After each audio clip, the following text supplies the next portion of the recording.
man it naa micro ah ñu dem fële man da ngay yor micro sax.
Siège boobu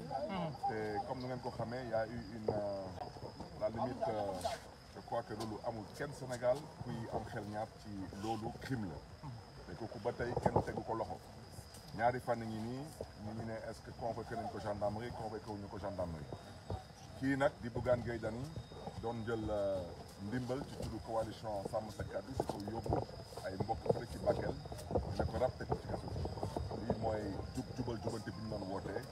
te may biiralaat wax bi nee naa ñaawteef bi ñu def Dakar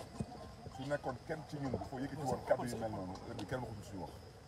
donc na ko askan bi déggee noonu am na ñu fi woote woon séparation des pouvoirs ñëpp xam nañ Sénégal que amul kenn ku fi am sañ-sañ gendarmerie di la convoqué ñaari coalition Bougane Gueye Dany donc moom dina bett Sénégal yi yëpp donc loolu moo nekkoon tànk yi tey ak kàddu yi. am na benn xibaar bu ñu jot tout à l'heure ñu ne maître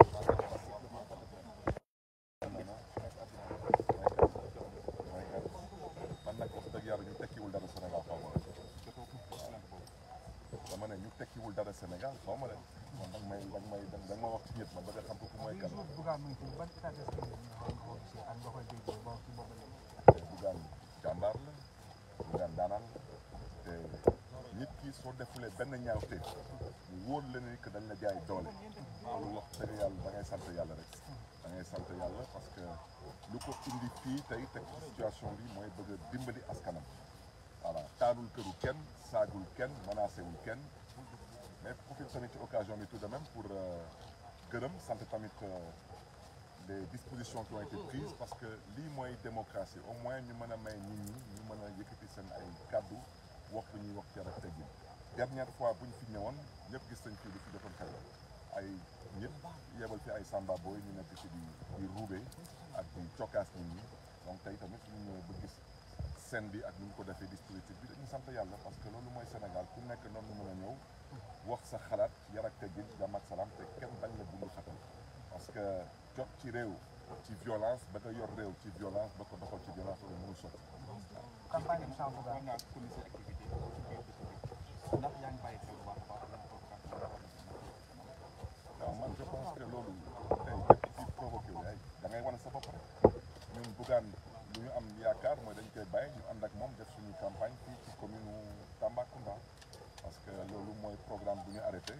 indi nañ fi suñu ay spécimen de bureau en fait suñu spécimen de vote bulletin de vote indi nañ fi suñu ay t-shirt ak yeneen support de communication ñoo waxtaan si ak mbokk yi ci gare routière yi ci marché yi ci grand place yi ci commune waxtaan ak moom proposé leen suñu programme adduna nag bu ñëppay ànd ak yow ñu ànd ak yow dinañ la déglu ñu àndul ak yow tamit la sax ci ñoom ñu bàyyi la xel loolu mooy Sénégal. campagne bi sans Bougane mais Bougane c'est l'absent le plus présent parce que daf ko liggéey daf ko ji askanu Sénégal donc à la kulli àll il restera l'absent le plus présent. Je reviens à ce que j'ai déjà dit le Sénégalais ubbi seen ay bët ñëpp bu nga xam ne ñëw na ba ubbi kër jàmbur ruubee ba xolam sedd dem songi benn siège jóge ci siège yooyu nekk di woote ay fitna di wax ma ay mbokkam ñu ne mu di ay jaasi ay paaka ay fetal dem xeex yi te yéen ñëpp gis ngeen li ñuy def 4 heures du matin moo tax ne loolu c'est la république des lâches kuy xeex day xeex pëcc ñëpp teg ci bëtam mais taxaw di xaar ba ñu ñëpp nelaw nga ñëw attaqué benn siège bu amul benn sécurité amul benn défense loolu c'est de la lâcheté et je le répète amoon na juróomi nit yu nekkoon ci biir noonu nañ ñàkk seen bakkan te ñaari fan yi nii ñu ngi koy convoqué gendarmerie te ba tey tegul tànkam gendarmerie na leen di laaj yéen askanu Sénégal kan moo fi am sañ-sañ gendarmerie woo la woowaat la dafa teg sa tànk te amoo ponkal bu nekk sa ginnaaw loolu nag mooy seen jubal jubanti Bougane nag ñu jël ko sànni ko ci kaso bi ndax lan bëgg a jël ndimbal rek yóbbu ko ay mbokkam lii mooy seen Sénégal moo tax nag ñu sàkku ci mbokk yi képp ku amoon yaakaar ci ñoom te yaakaar gi tas li di fulla ak fayda mu ne 17 novembre 2024 ci urne bi nga wane sa bopp te wane tamit sa citoyenneté.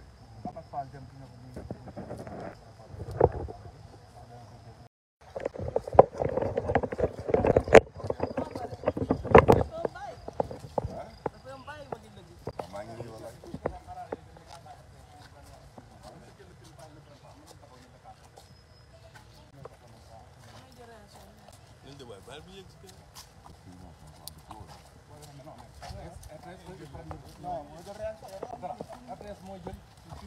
ma ne naa micro ah ñu dem fële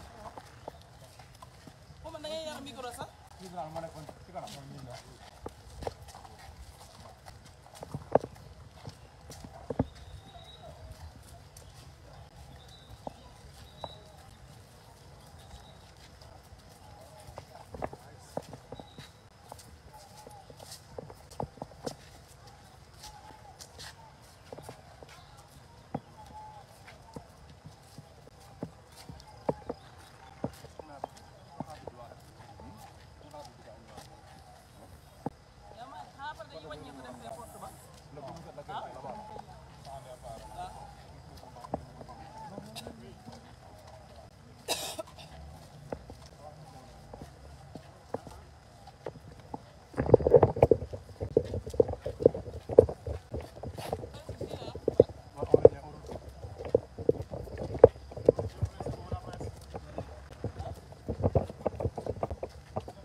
Dakar